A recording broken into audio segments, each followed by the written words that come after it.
Hi everyone, આજે આપણે જોશું કે જીએસઆરટીસી એપ્લિકેશન પરથી આપણે બસ બુકિંગ કેવી રીતે કરશું. સૌથી પહેલાં લોગિન કરશો એટલે આવી એક ડિસ્પ્લે આવશે. એમાં આપણે એડવાન્સ બુકિંગમાં જશું. એમાં છે ફ્રોમ એન્ડ ટુ. સપોઝ તમારે સુરતથી અહેમદાબાદ જવું છે તો આપણે ફ્રોમમાં સુરત લખશું. એમાં પણ અલગ અલગ બસ ડેપોઝના નામ આવશે. તો આપણે અહીંયા Surat central bus stand select કરશું. તમે તમારી રીતે જે પણ ડેપો હોય બતાવે અહીંયા એ સિલેક્ટ કરી શકો છો. હવે અહીંયા હું અહેમદાબાદ સિલેક્ટ કરીશ.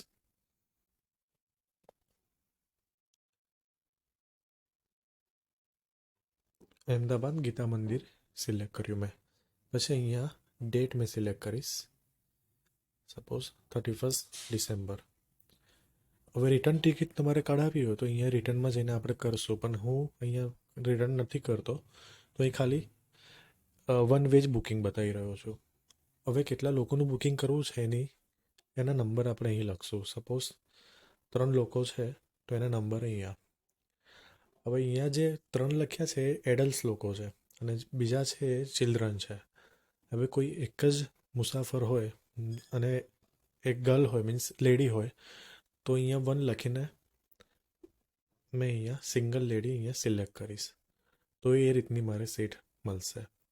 હું અહીંયા 3 લોકો સિલેક્ટ કરીને સર્ચ કરું છું. સર્ચ કરીશ તો જે પણ અલગ અલગ બસ છે 31 ડિસેમ્બરે એ મને અહીંયા અલગ અલગ દેખાશે. અહીં ઉપર એનો રેટ્સ પણ દેખાશે અને કેટલી સીટ્સ પેન્ડિંગ છે ટોટલ એ પણ દેખાશે. પછી એમાં કેટલા વાગ્યાની બસ છે અને કેટલા વાગે પહોંચાડશે અને ટોટલ કેટલા કલાકની જર્ની છે આપણી એ પણ બતાવશે. અને ક્યાં ક્યાંથી જશે એ બધા ડેપોના નામ પણ આવશે.